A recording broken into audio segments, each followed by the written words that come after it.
우리 그리스도인의 삶에서 세 가지를 꼭 기억하게 되기를 바랍니다. 변화, 성숙, 헌신입니다.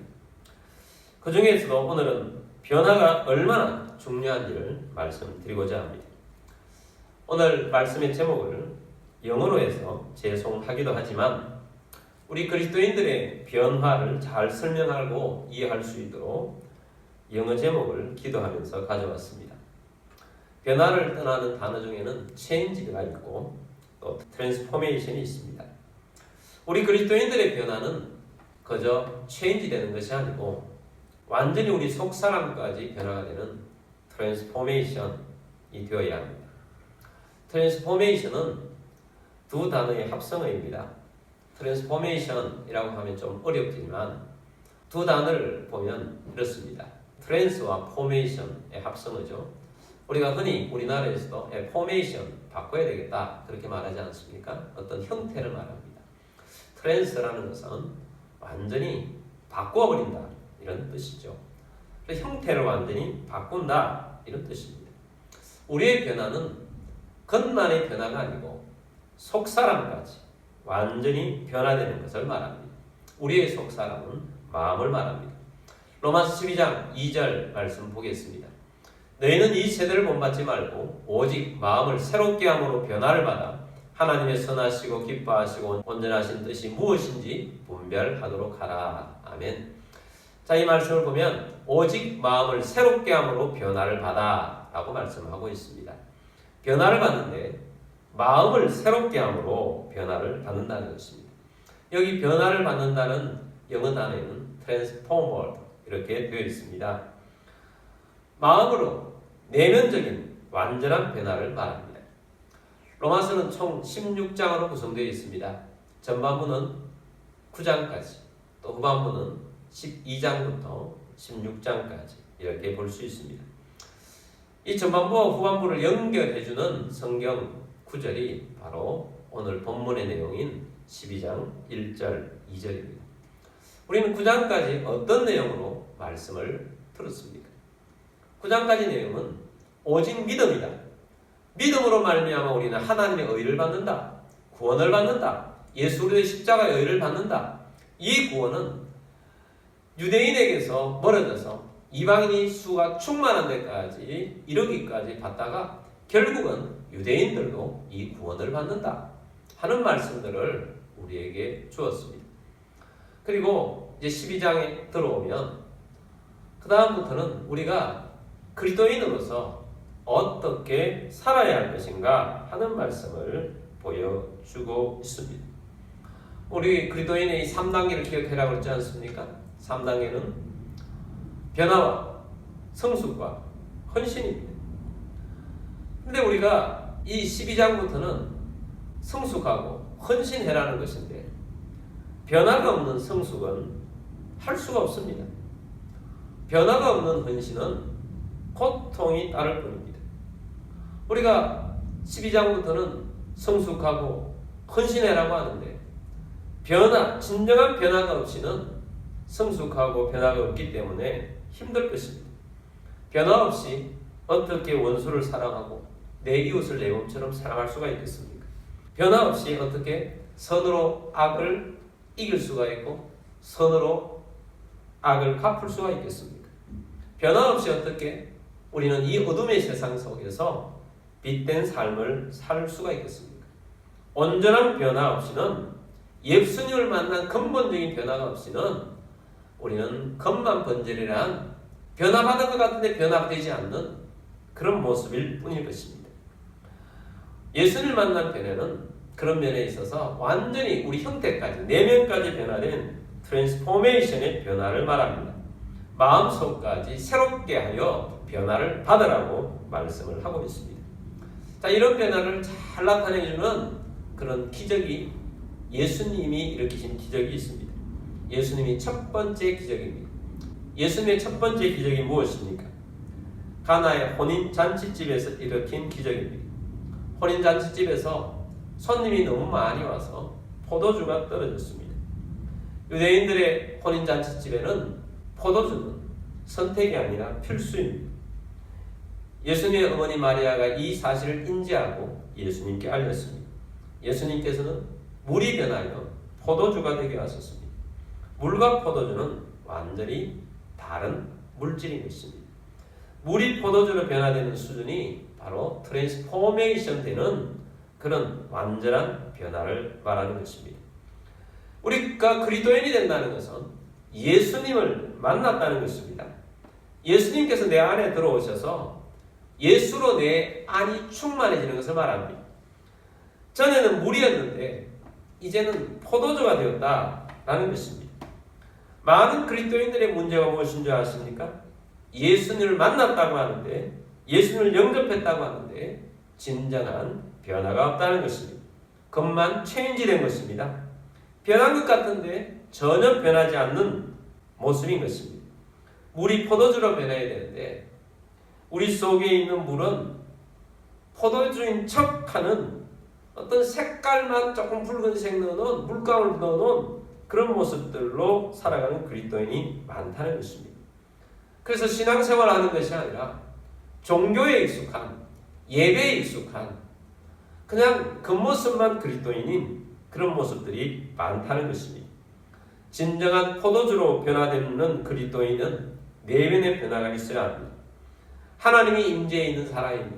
예수로 충만한 사람입니다. 성령으로 충만한 사람입니다. 진정한 그리스도인으로서의 어떤 변화된 모습을 위해서 오늘 세 가지로 말씀을 드리고자 합니다. 첫 번째는 몸을 산제물로 드리십시오. 로마서 12장 1절 말씀 보겠습니다. 그러므로 형제들아 내가 하나님의 모든 자비하심으로 너희를 권하노니 너희 몸을 하나님이 기뻐하시는 거룩한 산제물로 드리라. 이는 너희가 드릴 영적 예배니라. 아멘. 자, 사도 바울이 강력하게 권면을 하고 있습니다. 하나님의 모든 자비하심으로 너희를 권한다. 하나님으로부터는 모든 것을 다 동원해서 정말 큰 사랑으로 너희를 권하는데 권하는 내용이 뭐냐? 너희 몸을 하나님이 기뻐하시는 거룩한 산제물로 드리라. 이것이 바로 너희가 드릴 영적 예배다라고 말씀하고 있습니다. 여러분, 우리는 몸이 있고 우리의 마음이 있고 우리의 영이 있습니다. 우리는 몸과 마음과 영으로 구성이 되겠습니다. 하나님이 우리 가운데 임하시고 예수님께서 우리 가운데 오시고 성령님 우리 가운데 임하시면 우리의 영을 터치하십니다. 그러면 우리가 우리의 마음이 하나님의 영으로 터치된 우리의 영에 민감해야 합니다. 그런 사람이 진정으로 마음으로 변화를 받은 사람이라고 볼 수 있습니다. 그런데 언제나 우리 많은 사람들이 우리의 마음이 영에 관심이 있는 것이 아니라 우리의 몸, 우리의 육의 소욕에 관심이 많아서 거기에 초점을 맞추고 몸의 소욕을 따라 살다 보니까 이중적인 그리스도인이 되는 것입니다. 우리의 모든 결정들은 우리의 마음이 합니다.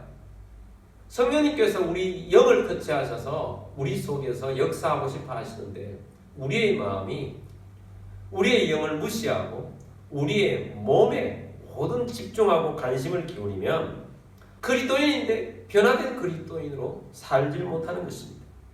온통 머릿속에 생각 속에 우리의 마음 속에 육의 소용, 내 육신으로 어떻게 살아가야 할 것인가만 온통 가득 차 있는 것입니다. 우리의 마음이 육신의 정욕과 안목의 정욕과 이생의 자랑거리들을 추구하게 가득 차 산다고 하는 것입니다. 이러한 상태로 살아가는 그리스도인의 모습은 진정한 변화된 모습이 아닌 것입니다. 물에다가 붉은 물감 조금 탄 정도, 포도주로 변화된 것이 아닙니다. 그래서 우리 사도 바울은 최고의 강도를 높여서 권하는 내용이 너희 몸을 하나님이 기뻐하시는 거룩한 산 제물로 드리라 라고 말씀합니다. 이는 하나님이 받으시는 기뻐하시는 제물은 어떤 제물이신 줄 아십니까? 하나님은 제물이 올 때 죽어있는 제물을 받으십니다. 양을 잡든지 염소를 잡든지 소를 잡든지 죽어있는 제물을 받습니다.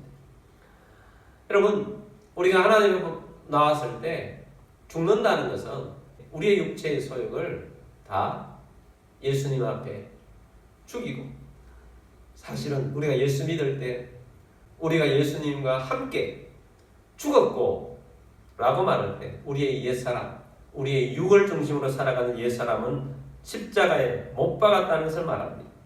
우리의 육신의 정욕을 좋아했던 나 자신은 십자가에 못 박았다는 것을 말합니다. 우리의 안목의 정욕을 좋아했던 우리의 옛사람을 십자가에 못 박은 것을 말합니다. 우리의 이생의 자랑거리만을 쫓아서 돈을만 쫓고 명예만 쫓고 권세를 쫓아가던 나 자신을 십자가에 못 박아 죽었다는 것입니다. 내 옛사람이 십자가에 못 박아 죽고 그렇게 된 제물로서 하나님 앞에 나 자신을 헌신하며 올려드리라는 것입니다. 그랬을 때 살아있는 제물이 된다는 것입니다. 이것이 산제물이다. 진짜로 죽은 제물이 하나님 앞에서는 산제물이 되는 것입니다.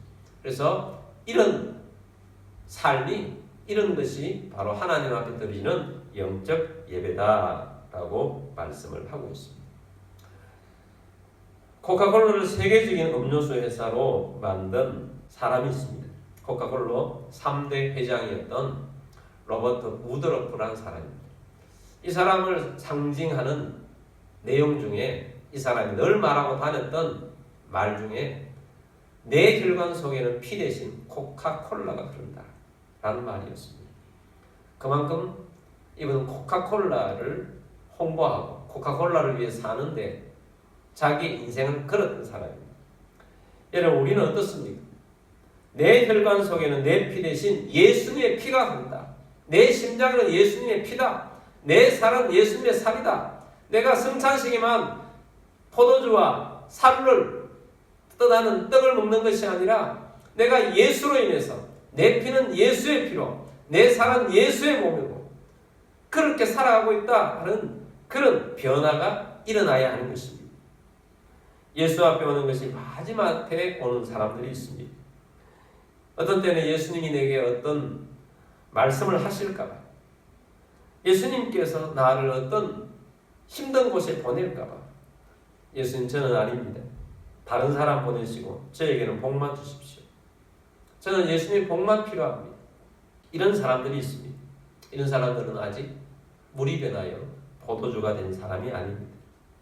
여러분, 예수님께서는 변화된 사람으로서 살기로 합니다. 혼인잔치집에 포도주가 필수인 이유가 있습니다. 그것은 즐거움입니다. 기쁨입니다. 여러분, 예수를 진정으로 맛보고 경험한 사람들, 예수님의 온전히 헌신한 사람들, 예수님 무슨 말씀이라도 하십시오. 내가 듣겠습니다. 하고 주님 앞에 변화된 사람으로서 있는 사람들의 하나님이 주시는 놀라운 모습이 있어요. 포도주와 똑같은 모습입니다. 혼인잔치집에 포도주가 필수인 이유는 포도주가 기쁨을 주고 즐거움을 주기 때문입니다. 근데 우리가 예수 안에서 변화된 사람들은, 진정으로 예수님 안에서 살아가는 사람들은 내적인 희락이 있습니다. 즐거움이 있습니다. 하나님을 찬양하고 높이는데 즐겁습니다. 기쁩니다. 춤이라도 추고 싶습니다. 즐거워하며 사는 것입니다. 하나님 말씀 듣는 것이 큰 기쁨입니다. 어떤 사람들은 내 앞에 문제가 산더미같이 쌓이는데도 불구하고 웃습니다. 걱정이 되지 않습니다. 하나님, 주님이 내 앞에 놓이는 저런 것들을 다 해결해 주실 것이고 나는 주님으로 인해서 기뻐하며 감사합니다. 그런 모습인 것입니다.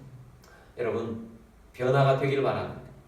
여러분이 자신은 옛사람은 죽고 내 안에 살아계신 그리스도께서 여러분 가운데 충만하게 되시는 영적 예배자로 살게 되길 바랍니다. 그러면 여러분 안에 참 기쁨이 있을 것입니다. 참 즐거움이 있을 것입니다. 참 하나님의 은혜가 있을 것입니다. 그러므로 여러분, 여러분의 몸을 하나님 앞에 거룩한 산제물로 드리시기를 바랍니다. 두 번째, 세속주의를 버리십시오. 로마서 12장 2절 말씀 보겠습니다. 너희는 이 세대를 본받지 말고 오직 마음을 새롭게 함으로 변화를 받아 하나님의 선하시고 기뻐하시고 온전하신 뜻이 무엇인지 분별하도록 하라 라고 말씀하십니다. 자, 너희는 이 세대를 본받지 말고 라고 했습니다. 우리가 본받을 분은 오직 한 분, 예수 그리스도밖에 없습니다. 에베소서 2장 2절 말씀 보겠습니다. 그때 너희는 그 가운데서 행하여 이 세상 풍조를 따르고 공중의 권세 잡은 자를 따랐으니 곧 지금 불순종의 아들들 가운데에서 역사하는 영이라. 그때 우리가 세상에 살 때 구원받기 전에 너희는 그 가운데 세상 속에 살았다는 것입니다. 영적인 죽음 가운데 살았다는 것입니다. 그때는 어떤 모습이었느냐? 이 세상 풍조를 따랐다. 세상을 따랐다. 세상이 따라가는 대로 이 세대가 따라가는 대로 따랐다. 그 배후에는 누가 있었느냐? 공중권세 잡은 자를 따랐는데 이 공중권세 잡은 자는 누구냐? 불순종의 아들들 가운데에서 역사하는 영 누구입니까? 사탄입니다. 마귀입니다. 사탄도 영입니다. 눈에 보이지 않습니다. 이 눈에 보이지 않는 사탄이 어디에 권세를 잡고 있느냐? 공중 권세를 잡았습니다. 이 공중은 에어입니다. 여러분, 우리가 살고 있는 모든 곳에 에어가 있습니다. 그러므로 우리가 세상에 있는 살아가는 모든 곳을 말하고 있는 것입니다. 이 사단이 이 세상에 있는 수많은 사람들을 움직입니다. 그들을 움직여서 이 세상에 여러 가지 세속적이고 욕심적이고 이 세상의 많은 것들을 따라서 살라고 부추기고 있습니다. 여러분, 사단이 역사하고 있는 세상의 이 세대를 본받지 않게 되길 바랍니다. 죽은 고기는 물에 떠내려갑니다. 그러나 살아있는 고기는 물을 거슬러 올라갑니다. 영적으로 여러분 살아계십니까? 그렇다면 거대한 세속주의에 떠내려가지 마시고 거대한 세속주의를 거슬러 올라가는 생명이 살아있는 주의 백성이 되기를 원합니다. 골리앗과 같이 그런 거대한 세속주의가 이 땅에 밀려 내려오고 있습니다. 그러나 다윗과 같은 믿음을 가지고 이런 거슬러 올라가는 믿음의 사람이 되기를 바랍니다. 많은 사상들이 사실은 거짓의 기반을 두고 있습니다. 오늘날 이 세계 사상들을 움직이고 있는 많은 사상들이 있습니다. 종교다원주의가 있고요. 또 오늘날은 PC주의라 하죠. 정치적 올바름이라고 합니다. 그 정치적 올바름이라고 하는 가장 앞장서 있는 주장이 차별금지법을 제정하는 것입니다. 차별금지법은 반성경적이고 반기독교적인 것입니다. 여러분, 이 땅에 거짓의 기반을 두고 있는 것에 속지 않게 되길 바랍니다. 거대한 세속주의의 물에 우리는 거슬러 올라가는 사람들입니다. 사단은 거짓말쟁이입니다. 그러나 우리는 진리 속에 있습니다. 세속의 메시지에 속지 않게 되길 바랍니다. 하나님 말씀을 들으십시오. 하나님 말씀을 여러분 심령에 새기십시오. 말씀이 여러분이 이끌어가는 진리가 되게 하십시오. 세속의 메시지를 여러분 중심에 두지 않게 되길 바랍니다. 그래서 이 세대를 본받지 말라고 하는 것입니다. 그래서 우리 변화를 받은 사람들은 세속주의를 버리라 라는 것입니다. 세 번째입니다. 하나님의 뜻을 따르십시오. 12장 2절 말씀을 다시 보겠습니다. 너희는 이 세대를 본받지 말고 오직 마음을 새롭게 함으로 변화를 받아 하나님의 선하시고 기뻐하시고 온전하신 뜻이 무엇인지 분별하도록 하라. 아멘. 자, 우리는 변화받은 사람은 하나님의 선하시고 기뻐하시고 온전하신 뜻이 무엇인지 분별하도록 해야 하는 것입니다. 이런 우리의 근본적인 변화, 트랜스포메이션 된 그리스도인들은 우리의 삶의 목적이 포함됩니다. 그리고 우리의 삶을 살아가는 과정도 포함됩니다. 여러분, 가짜 변화는 내 옛사람의 목적을 그대로 가지고 살아갑니다. 그 목적을 위해서 하나님을 이용하려고 하는 사람이 됩니다. 예수님도 이용합니다. 성령님도 이용합니다. 우리가 변화를 받았다면 하나님의 뜻에 초점을 맞춰서 살게 되길 바랍니다. 진정으로 변화된 사람들은 하나님, 나를 향한 하나님의 뜻이 무엇입니까? 하나님의 뜻이 무엇을 하기를 원하십니까? 하나님께 내게 원하시는 선하시고 하나님이 기뻐하시고 하나님께서 온전하게 여기시는 그 뜻을 저에게 가르쳐 주십시오. 하나님의 뜻을 물어야 합니다. 묻고 하나님의 뜻을 따라 움직여야 하는 것입니다. 여러분, 우리가 하나님의 뜻을 따라 간다는 것은 하나님이 우리에게 제시해주신 목적을 따라 사는 것이고, 하나님께서 우리의 삶 가운데에서 살아가면서 순간순간 살아가는 모든 과정 가운데에서도 하나님의 뜻은 어디에 있는지를 물어가면서 우리의 영적인 발걸음을 옮기는 것을 말합니다. 여러분, 물이 포도주로 변했습니다. 물이 포도주로 변할 때 우리 주님께서는 한 방울의 포도주를 만드시지 아니하시고 한 바게스의 포도주를 만드시지 아니하시고 거기에 있는 물통 몽땅 다에 물을 아구까지 채우셔서 아구까지 채워진 모든 물이 포도주가 되게 했습니다. 뭘 말합니까? 충만을 말합니다. 충만합니다. 여러분, 우리가 근본적인 변화가 일어나면 우리 속에 우리의 삶 가운데 하나님께서 원하시는 놀라운 것들로 충만하게 채워주실 것입니다. 가득하게 해줄 것입니다. 여러분, 그 포도주도 최상의 포도주였습니다. 여러분, 주님 앞에 인생을 맡기십시오. 변화를 받은 사람이 되십시오. 그러면 여러분의 인생도 주님께서 이 땅에 살아가는 많은 사람들 중에 최상의 포도주로 만든 것처럼 여러분의 인생을 최상의 사람들로 만들어 주실 것입니다. 그러므로 하나님의 뜻을 따라가게 되길 바랍니다. 하나님의 뜻을 따르면 여러분의 인생은 최상의 인생이 되고 아구까지 채워지는 충만한 사람이 되어지게 될 것입니다. 놀라운 이 하나님의 은혜를 따라서 그 사람만 변화된 사람이 되지 말고 예수님을 만나서 근본적인 변화, 트랜스포메이션 된 완전히 물질까지 바뀌어지는 옛사람이 아니라 새사람으로의 변화가 일어나는 여러분들이 되기를 바랍니다. 그러기 위해서 오늘 우리가 예수님을 만나야 합니다. 진정으로 만난 사람으로서 우리는 어떻게 이 성숙하고 헌신의 과정으로 살아가야 할지에 대해서 들었습니다. 그러므로 새롭게 변화를 꿈꾸며 나아가는 우리들이 되기를 주의 이름으로 축복합니다.